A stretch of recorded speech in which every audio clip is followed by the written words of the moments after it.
கரூரில் பலியான 41 பேர் குடும்பத்தினருக்கும் விடுதலை சிறுத்தைகள் கட்சியின் சார்பில் தலா 50,000 வழங்க உள்ளோம். 11ஆம் தேதி கரூருக்கு சென்று பாதிக்கப்பட்ட குடும்பத்தினரை அவரவர் கிராமங்களில் சந்தித்து இந்த இழப்பீட்டை வழங்க எண்ணியிருக்கிறோம். நாளை காலை 10 மணி அளவில் விடுதலை சிறுத்தைகள் கட்சியின் அலுவலகத்தில் உயிரிழந்த 41 பேருக்கும் அஞ்சலி செலுத்த உள்ளோம். 41 மெழுகுவர்த்திகளை ஏற்றி வைத்து அந்த தோழர்களை நினைவு கூர்ந்து அவர்களுக்கு வீர வணக்கம் செலுத்த இருக்கிறோம். பாரதிய ஜனதா கட்சி ஹேமா மாலினி அவர்களின் தலைமையிலே உண்மை அறியும் குழு ஒன்றை அனுப்பி வைத்தது. இப்போது அவர்கள் அறிக்கையும் வெளியிட்டிருக்கிறார்கள். மாவட்ட ஆட்சி நிர்வாகத்தின் தோல்விதான் இதற்கு காரணம் என்று குற்றம் சாட்டியிருக்கிறார்கள். உயிரிழந்தவர்கள் குறித்த வருத்தத்தை, வேதனையை வெளிப்படுத்துவதை விட திமுக அரசின் மீது, ஆட்சி நிர்வாகத்தின் மீது குற்றம் சுமத்துவதே அவர்களின் நோக்கம் என்பதை இதிலிருந்து அறிய முடிகிறது. இந்த விவகாரத்தில் முதலமைச்சர் அவர்கள் மேற்கொண்ட நடவடிக்கைகளும் அவருடைய அணுகுமுறைகளும் மிகுந்த பெருந்தன்மை வாய்ந்ததாக அமைந்துள்ளது. கட்சிக்கு அப்பாற்பட்ட நிலையிலும் பலரும் அவரை பாராட்டும் வகையில் அவருடைய நடவடிக்கைகளும் அணுகுமுறைகளும் அமைந்திருந்தன என்கிற நிலையில் பாஜக, RSS உள்ளிட்ட சில அமைப்புகள் வேண்டுமென்றே திட்டமிட்டு இதை ஆதாயம் கருதி அரசியலாக்க முயற்சிக்கிறார்கள். மேனால் முதலமைச்சர், அதிமுக பொதுச் செயலாளர், எதிர்க்கட்சித் தலைவர் திரு எடப்பாடி பழனிசாமி அவர்களும் இதை வைத்து அரசியல் செய்கிறாரே தவிர உண்மை நிலையை நாட்டு மக்களுக்கு உணர்த்த அவர் தயாராக இல்லை என்பது கவலை அளிக்கிறது.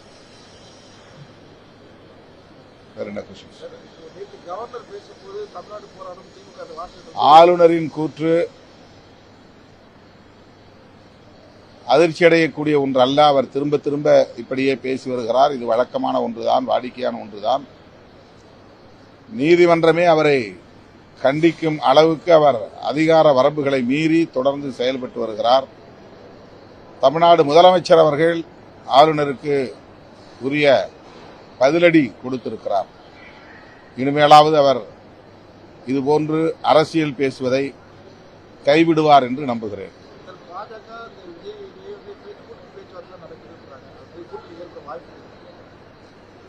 பாஜக விஜய் அவர்களோடு கூட்டணி வைத்துக் கொள்ள வாய்ப்பில்லை என்பது என்னுடைய புரிதல், என்னுடைய நம்பிக்கை. விஜய் அவர்களை ஒரு கருவியாக பயன்படுத்தி திமுக மற்றும் திமுக தலைமையிலான மதசார்பற்ற முற்போக்கு கூட்டணிக்கு எதிராக அரசியல் செய்வதே அவர்களின் நோக்கம். குறிப்பாக இஸ்லாமியர், கிறிஸ்தவர் உள்ளிட்ட சிறுபான்மையினரின் வாக்குகளை சிதறடிக்க வேண்டும், அதற்கு விஜய் பயன்படுவார் என்று பாஜக நம்புகிறது. அதன் அடிப்படையில் தான் அவர்கள் காய்களை நகர்த்துகிறார்கள், வலிந்து ஆதரவு நல்குகிறார்கள். தன் அரசியல் எதிரி திமுக, கொள்கை எதிரி பாஜக என்று விஜய் அறிவித்த நிலையிலும் கூட, கொள்கை எதிரி என்கிற இடத்திலே பாஜகவை வைத்திருக்கிற நிலையிலும் கூட வலிந்து விஜய் அவர்களுக்கு ஆதரவு தருவது இந்த அடிப்படையில் தான் என்று நான் கருதுகிறேன்.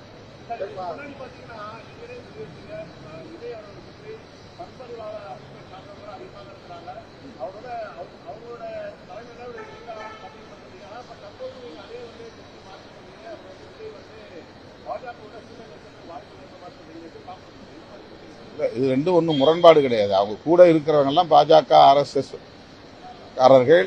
அவர்கள் இவரை தவறாக வழிநடத்துகிறார்கள் என்பது ஒரு நிலை. தேர்தல் உத்தி என்று வருகிற போது அவரை கூட்டணியிலே சேர்த்துக் கொள்ளாமல் அவரை திமுகவுக்கு எதிராக நிறுத்துவது என்கிற ஒரு நிலை. இரண்டும் முரண்பாடானதல்ல. விஜய் அவர்களை சுதந்திரமாக சிந்திக்கவும் செயல்படவும் அவர்கள் அனுமதிக்க மாட்டார்கள், அனுமதிக்கவில்லை என்பது என்னுடைய கருத்து.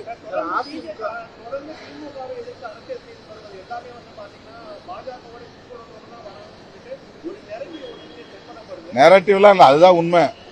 கற்பனையா யாரும் சொல்லல, கதையா யாரும் கட்டுக்கதை பண்ணல, யாரும் யூகத்தில் பேசல. பாஜகவுக்கு ஒரு அரசியல் நோக்கம் இருக்கிறது. தமிழ்நாட்டில் அவர்களால் இன்னும் வேரூன்ற முடியாத நிலையில் அவர்கள் படாதபாடு பட்டுக் கொண்டிருக்கிறார்கள். பிற மாநிலங்களில் அவர்களுடைய சித்து வேலைகள் எடுபடுகின்றன, தமிழ்நாட்டில் எடுபடவில்லை. அதற்காக பலரை தங்களின் பிரதிநிதியாக வெவ்வேறு முகமூடிகளை போட்டுவிட்டு இறக்கி விடுகிறார்கள். இது யூகமான ஒன்றல்ல, இதுதான் உண்மையும் கூட. இது மாதிரி நடந்தா அப்புறம் ரோட் ஷோவுக்கு தடை வைக்க தான் செய்வாங்க. நமக்கும் பொறுப்பு இருக்குல்ல, ஒரு கட்சியை வழிநடத்தக்கூடிய தலைவர்களுக்கும் பொறுப்பு இருக்கிறது. அவ்வாறு இல்லாமல் எல்லாவற்றுக்கும் போலீஸ் தான் காரணம், ஆட்சியாளர்கள் தான் காரணம் என்று அதை திசை திருப்புவது சரியல்ல.